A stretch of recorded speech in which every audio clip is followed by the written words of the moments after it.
Good morning to all. तो आज हम आपको पार्ट 8 चैप्टर नंबर 8 मनुष्य का भविष्य लेखक है इसके आचार्य हजारी प्रसाद द्विवेदी। आचार्य हजारी प्रसाद द्विवेदी जी।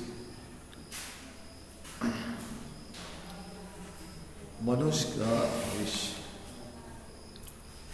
ये चैप्टर हमने आपको इससे पहले भी पढ़ाया है और पेज नंबर 72, 73, 74 तक हमने आपको पढ़ाया था। आज हम आपको 75 से लेकर आखिरी तक पढ़ाने जा रहे हैं। तो 75 पेज नंबर 75 चैप्टर नंबर 8 मनुष्य का भविष्य।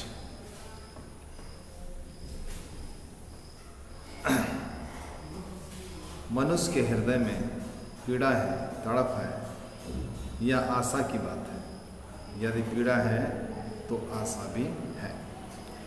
ऊपर का बात किया, यदि पीड़ा है तो आशा भी है, एक प्रसिद्ध चिकित्सक की उक्ति है जिसे मेरे परम संत मित्र प्रोफेसर गुरुदयाल मलिक जी ने जीवन मंत्र की तरह ग्रहण कर लिया था। उन्होंने एक बार इस सच की कहानी सुनाई थी। मेरे संत मित्र प्रोफेसर गुरुदयाल मलिक बाल ब्रह्मचारी थे। वे गुरुदेव और गांधी जी दोनों के शिष्य थे। दीन बंधु CF एंड्रयूस के तो वे स्नेह भाजन सहकर्मी थे। मलिक जी जैसे सेवाव्रती निश्चल व्यक्ति भगवान की याचना अनुग्रह से ही मिलते हैं। बिन हरि कृपा मिलहे नहीं संताप। मलिक जी एक मित्र से मिलने मुंबई गए थे। मित्र उनसे मिलकर प्रसन्न हो गए और एक कठिन समस्या को समाधान भी पा गए। उन्हें किसी आवश्यक कार्य से बाहर जाना था। उधर घर में बच्चा पैदा होने का समय निकट आ गया था। इस उधेड़बुन में थे कि कैसे जाएं। समाधान के रूप में मलिक जी मिल गए। बोले, भाई तुम 2-3 दिन मेरे घर देखो, मुझे बहुत ज़रूरी काम से बाहर जाना है। बाल ब्रह्मचारी मलिक जी को गृहस्थ के सभी कर्तव्यों का पालन करने की हिदायत देकर वे निश्चिंत होकर बाहर चले गए। जाते समय परिवार की महिला डॉक्टर और नर्सों की सूची दी कि बुला लेना। टेलीफोन पर उस बड़े डॉक्टर से उनका परिचय भी करा गया। इस प्रकार आपको रीडिंग करना है। कोई भी लेसन है आपके पाठ में, आपकी किताब में कोई भी लेसन जब आप पढ़ते हैं तो थोड़ा उच्चारण के साथ पढ़िए। हल्का उच्चारण, जोर जोर से नहीं पढ़ना है, हल्का उच्चारण होना चाहिए। जब आप पढ़ते हैं तो पंचुएशन के अनुसार पढ़िए, विराम चिन्हों के अनुसार पढ़िए और दिल से पढ़िए। क्या शब्द लिखा है, मात्रा क्या लिखी है, इस पर भी ध्यान दीजिए। और एक चैप्टर से, एक पेज से कम 10 कठिन शब्द को निकालिए और उसको रफ कॉपी में लिखिए और उसके बाद उसका उच्चारण कीजिए। तो कठिन शब्द की जो स्पेलिंग है वो आपकी सुधर जाएगी। कठिन शब्दों का उच्चारण आप सही रूप में कर पाएंगे। शुद्ध पढ़ना और शुद्ध लिखना जरूरी है। इसके लिए ये फार्मूला है। और जब पूरा लेसन समाप्त हो जाए तो पूरे चैप्टर से कहीं से भी 5 लाइन आप देख कर लिखिए। रफ कॉपी में 5 लाइन देख कर लिखिए और उसके बाद उसका मिलान कीजिए कि आपने सही लिखा है या नहीं लिखा। तो हर लेसन से ऐसे ही 5-5 लाइन लिखने का अभ्यास आप करेंगे तो आप शुद्ध हिंदी लिखेंगे, शुद्ध अंग्रेजी लिखेंगे, शुद्ध उड़िया लिखेंगे। लिटरेचर में, सब्जेक्ट में ऐसा करना जरूरी है, तब आप सही उत्तर लिख पाएंगे। तो क्या घटना घटी थी? पीड़ा है तो आशा। एक कहावत है, पीड़ा है तो आशा है, दुख है तो आशा है, कष्ट है तो आशा है। आशा बहुत बड़ी चीज़ है। आशा हमारे जीवन का आधार है। आशा से हमें नई शक्ति मिलती है, नई ऊर्जा मिलती है। आशा से हमें प्रेरणा मिलती है, आशा से हमें शक्ति मिलती है, आशा से हमें जीने का आधार मिलता है। बहुत बड़ी चीज़ है आशा। आदमी को कभी निराश नहीं होना चाहिए। जिंदगी के सफ़र में बहुत कुछ ऐसा घट जाता है जिससे हम टूट जाते हैं, निराश हो जाते हैं, हताश हो जाते हैं, उदास हो जाते हैं। पूरी तरह से जीवन हमें बोझ लगने लगता है। ऐसा कुछ पीड़ा के समय, दुख के समय हमको आशा ही सहारा देती है। इसके पीछे एक कहानी है और उस कहानी को लेखक बताते हैं कि यह जो कहावत है, पीड़ा यदि पीड़ा है तो आशा है, ये एक प्रसिद्ध डॉक्टर की उक्ति है जिसे मेरे परम मित्र गुरुदयाल मलिक ने जीवन मंत्र ग्रहण किया।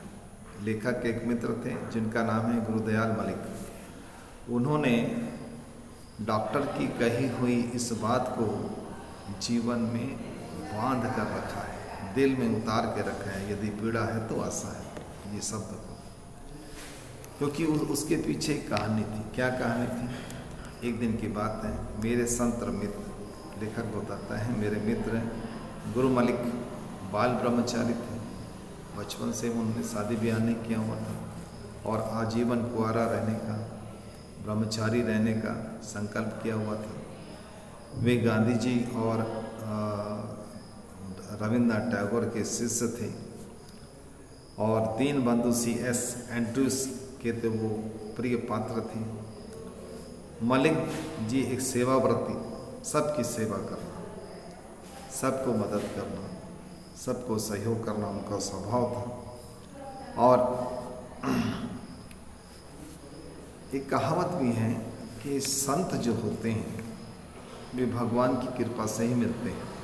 साधु संतों की जो संगति मिलती है हमको जीवन में, वो सौभाग्य से, भगवान की कृपा से ही मिलती है। तो मलिक जी एक मित्र से मिलने के लिए, मलिक जी अपने एक मित्र से मिलने के लिए मुंबई गए। मित्र मलिक जी को देखकर बहुत प्रसन्न हुए, क्योंकि मित्र की एक बहुत बड़ी समस्या थी कि उनके घर में बच्चा होने वाला था, उनकी मिसेस को बच्चा होने वाला था और उनको एक बहुत ज़रूरी काम से घर छोड़कर बाहर जाना था। परंतु वे उलझन में गए थे कि किसको घर सौंपकर, घर की जिम्मेदारी किसको सौंपकर वो बाहर जाएं। और जब मलिक जी को उन्होंने देखा तो उन्हें ऐसा लगा कि ये व्यक्ति मेरी समस्या का समाधान कर सकता है। उनको बहुत अच्छा लगा। और उन्होंने मलिक जी से कहा, भाई तुम दो तीन दिन मेरा घर देखो, मुझे ज़रूरी काम से बाहर जाना है। बाल ब्रह्मचारी मलिक जी राजी हो गए और जाने वाले मित्र ने उन्हें सभी गृहस्थी के सभी कर्तव्यों के बारे में बताया, समझाया। और जाते समय उन्होंने अपने परिवार की महिला डॉक्टर और नर्सों की सूची भी दे दी कि किसी भी समय अगर हेल्प लेनी हो तो आप महिला डॉक्टर से, नर्स से संपर्क कर सकते हैं। उनका नाम और उनका फ़ोन नंबर दे दिया। उनको बुला लेना, मदद ले लेना। और जाते समय उन्होंने एक बड़े डॉक्टर, जो कि उनकी वाइफ को बराबर देख रहे थे, बड़े डॉक्टर से भी उनका परिचय करा दिया। इस प्रकार मलिक जी के मित्र फिर चले गए। मलिक जी बहुत सेवा भाई व्यक्ति थे। उन्होंने प्रसन्नतापूर्वक सब जिम्मेदारियों को स्वीकार कर लिया। पर उन्हें बाद में पता चला कि उनकी सेवा करनी है, उसके निकट भी नहीं जा सकते। बाद में उनको ये पता चला कि जिसकी सेवा मुझे करनी है उसके पास मैं नहीं जा सकता। परीक्षा काल जल्दी ही आ गया। दूर रहने पर भी वे कराहने की आवाज़ सुन सकते थे। अब एक महिला किसी बच्चे को जब जन्म देती हैं तो उससे प्रसव वेदना होती है। प्रसव वेदना के समय वो कराती हैं, चिल्लाती हैं, छटपटाती हैं। तो ये बाल ब्रह्मचारी थे, इनको तो इन सब चीज़ों का ज्ञान था नहीं कि एक माँ जब बच्चे को जन्म देती है, प्रसव वेदना उसको होती है तो वो किस तरह से छटपटाती हैं, इसका उनको ज्ञान नहीं था। तो वो घबरा गए, परेशान हो गए हैं। घबरा कर जब घर की महिला को प्रसव पीड़ा हुई, वेदना हुई, तो वो घबरा गए। उन्होंने महिला डॉक्टर को फ़ोन किया। वे आई और मलिक जी को आश्वस्त करके चले गए। महिला डॉक्टर आई, उन्होंने प्रसव पीड़ा से ग्रसित महिला को देखा, आश्वस्त किया। मलिक जी को आश्वस्त, कोई बात नहीं, ऐसी प्रसव काल में इस प्रकार की पीड़ा होती है, सामान्य बात है, ऐसा करके उन्होंने उनको समझा कर चले गए। परंतु बच्चे को जन्म देने वाली माँ कराह ही रही थी, उसकी पीड़ा बढ़ती जा रही थी, वो छटपटा रही थी। और इधर मलिक जी ज़्यादा परेशान हो रहे थे। उन्होंने फिर डॉक्टर को फ़ोन किया। डॉक्टर ने भी कहा घबराने की बात नहीं है। मलिक जी को कुछ सूझ नहीं रहा था। इधर मलिक जी परेशान थे, उनको कुछ समझ में नहीं आ रहा था, क्योंकि उन्होंने ज़िंदगी में ऐसा वाक़या कभी देखा नहीं था, ऐसी घटना कभी देखी नहीं थी। तो उनको ऐसा लगा कि कराहने वाली प्रसव वेदना में, प्रसव पीड़ा से ग्रसित नारी को अभी तत्काल डॉक्टर की दरकार है, नहीं तो उसकी मौत हो जाएगी। इस घबराहट में, इस परेशानी में वो परेशान हो रहे थे। घर की दासियों ने मलिक जी को आश्वस्त किया कि घबराने की बात नहीं, ऐसा होता है जब एक माँ बच्चे को जन्म देती है तो इस प्रकार की पीड़ा होती है। उन्होंने उनको आश्वस्त किया। वे कहाँ मानने वाले, वे भगवान का ध्यान करने बैठ गए, भगवान का ध्यान करने के लिए बैठ गए। लेकिन उस महिला की दर्द भरी आवाज़, प्रसव वेदना की दर्द भरी आवाज़ उनका ध्यान भटका रही थी, उन्हें बेचैन कर रही थी। सुबह होते होते वे व्याकुल हो उठे, बहुत परेशान हो गए मलिक जी।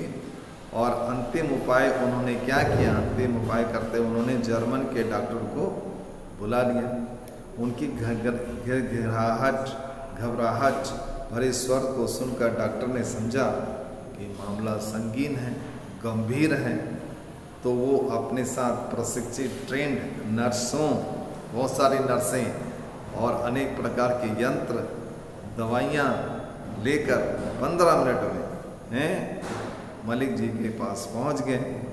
मलिक जी का चेहरा लाल हो गया था, सफ़ेद हो गया था। वे बाहर चहलकदमी कर रहे थे और प्रशिक्षित डॉक्टर के आने की व्याकुलता से इंतज़ार कर रहे थे, प्रतीक्षा करते हैं। उनके चेहरे पर डॉक्टर ने विषम स्थिति देखकर अनुमान लगा लिया कि बहुत गंभीर मामला है।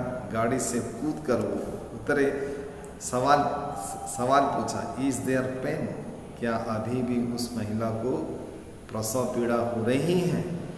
मालिक जी ने कहा हाँ कहने पर कोई चिंता नहीं है, पीड़ा है तो आसान। डॉक्टर साहब ने ये बात कही। नर्सों ने देखकर डॉक्टर को सूचना दे दी कि कोई विशेष बात नहीं है, घबराने की कोई बात नहीं है, गंभीर कोई बात नहीं है, नॉर्मल है, ये सब चीज़ होता है। इस बीच डॉक्टर ने बातचीत से यह जान लिया कि ये जो व्यक्ति है मलिक जी हैं, वो भोला ब्रह्मचारी है। जीवन में पहली बार उसने एक महिला को प्रसव पीड़ा से ग्रसित होते हुए देखा है। इससे पहले इसने कभी नहीं देखा है, इसलिए ये इस स्थिति को देखकर घबरा जा रहा है, परेशान हो जा रहा है, समझ नहीं पा रहा है। थोड़ी देर बाद नर्सों ने एक खुशखबरी दी कि महिला ने एक स्वस्थ पुत्र को जन्म दिया है। यह सब तो हुआ, पर मलिक जी को कैसे गुरु मंत्र मिल गया? अगर पीड़ा है तो आशा है। उन्होंने जीवन में ना जाने कितने रूपों में पीड़ा में छुपी हुई आशा को देखा। यानी जीवन में तकलीफ आती है, दुख आते हैं, समस्याएं आती हैं, कठिनाइयाँ आती हैं, संकट आते हैं, समस्याएं आती हैं, परंतु व्यक्ति को उसमें विचलित नहीं होना चाहिए, घबराना नहीं चाहिए, धीरज रखना चाहिए और आशा रखनी चाहिए कि जिंदगी की ये कठिनाइयाँ एक दिन समाप्त हो जाएंगी और जीना नॉर्मल हो जाएगा, सामान्य हो जाएगा। मैंने भी उनके अनुभव को सुनकर यह मंत्र स्वीकार कर लिया। लेखक बोलता है, ये लंबी कहानी जब मैंने मलिक जी से सुनी तो मैंने भी जीवन में उसको उतार लिया कि जीवन में यदि पीड़ा है तो आशा भी।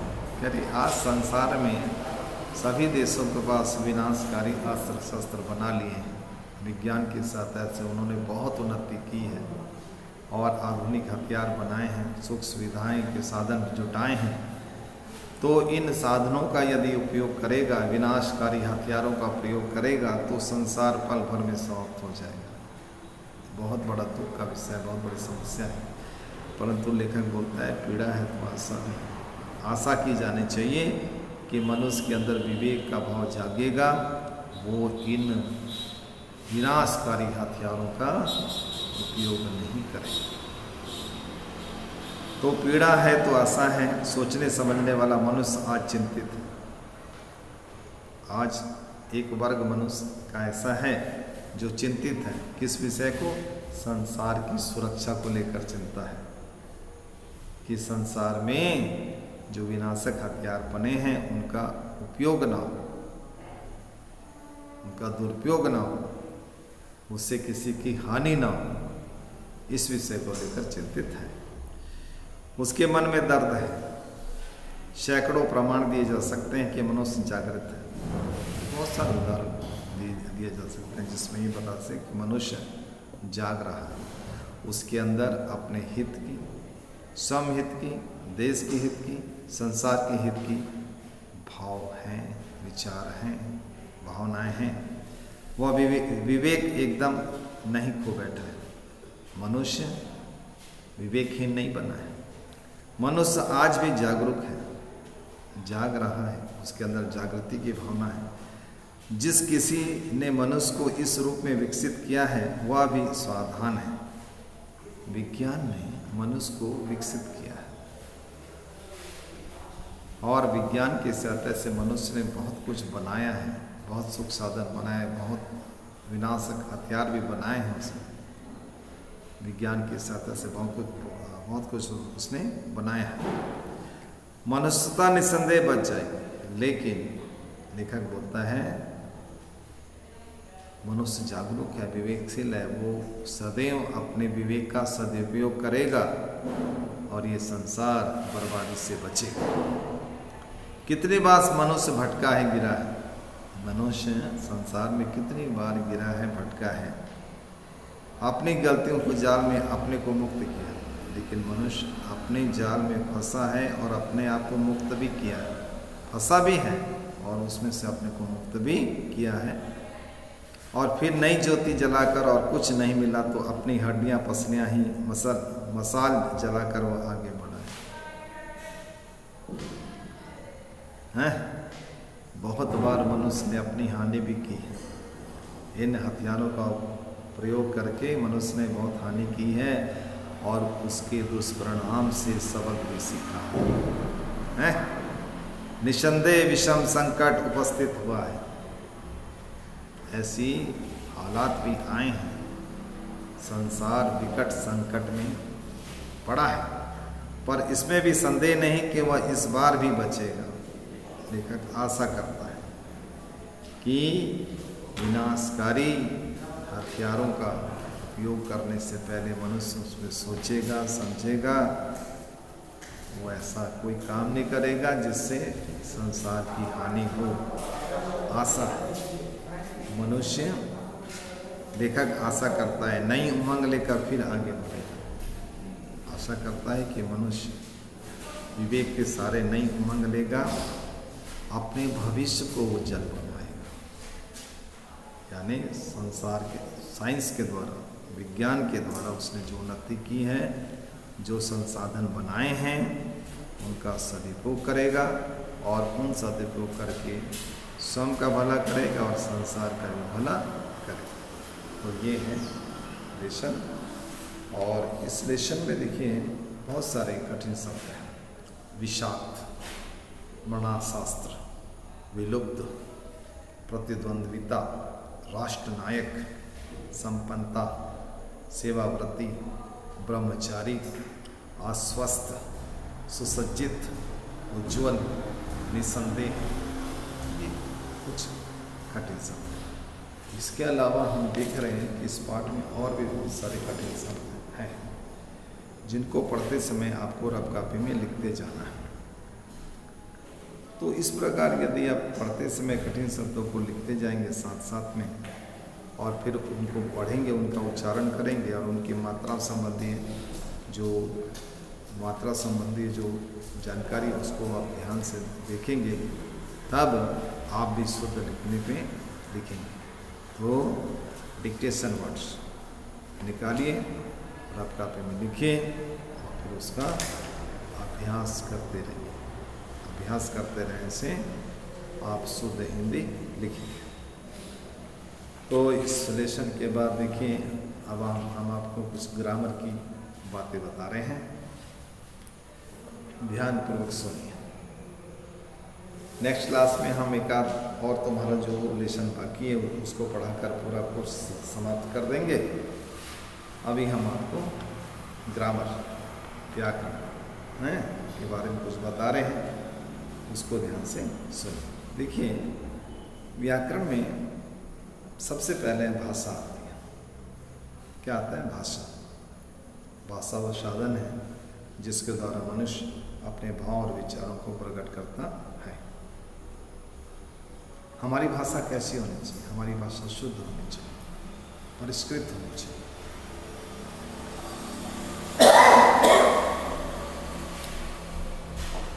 भाषा दो प्रकार की होती है, मौखिक भाषा और लिखित भाषा। जब मौखिक भाषा भाषा का मूल रूप होता है। भाषा का मूल रूप मौखिक होता है, मुख के द्वारा बोले जाने वाली भाषा। हम मुंह से बोलते हैं, इसलिए उसको मौखिक भाषा कहलाती है। कहानी सुनाना, भाषण देना, गाना गाना, कविता पढ़ना, वार्तालाप करना, नाटक के वाद विवाद करना, ये सब मौखिक भाषा के उदाहरण हैं। लिखित भाषा के इस रूप को व्यक्ति लिखकर अपने विचारों को प्रकट करता है। जब हम लिखकर अपने विचारों को प्रकट करते हैं तो वो लिखित भाषा कहलाती है, और दूसरा व्यक्ति उसको पढ़कर समझता है। अध्यापिका ब्लैक बोर्ड पर लिखती है, बच्चे उसको पढ़ते हैं। पत्र हम लिखते हैं, पत्र पाने वाला पत्र पढ़ता है। कहानी लेखक कहानी लिखता है, हम उसको पढ़ते हैं। समाचार पत्र को हम पढ़ते हैं, मैगजीन को हम पढ़ते हैं, ईमेल को पढ़ते हैं, SMS भेजते हैं और उसको हम पढ़ते हैं। ये सब भाषा के लिखित रूप हैं, भाषा के लिखित। एक सांकेतिक भाषा भी होती है। जो लोग बोल नहीं पाते हैं, मूक बधिर लोग जो होते हैं, वे सांकेतिक भाषा का प्रयोग करते हैं। इसके अलावा तुमने देखा होगा कि सड़क पर, चौराहे पर खड़ा यातायात नियंत्रित करने वाला सिपाही इशारे से अपनी भावनाओं को व्यक्त करता है, संकेतों के माध्यम से अपने विचारों को बताता है।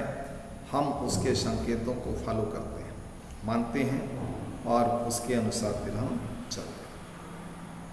हमारे देश में बहुत सारी भाषाएं बोली जाती हैं। जैसे बंगाल में बंगाली बोली जाती है, गुजरात में गुजराती भाषा बोली जाती है, तमिलनाडु में तमिल बोली जाती है, आंध्र प्रदेश में तेलुगु बोली जाती है, उड़ीसा में उड़िया भाषा बोली जाती है।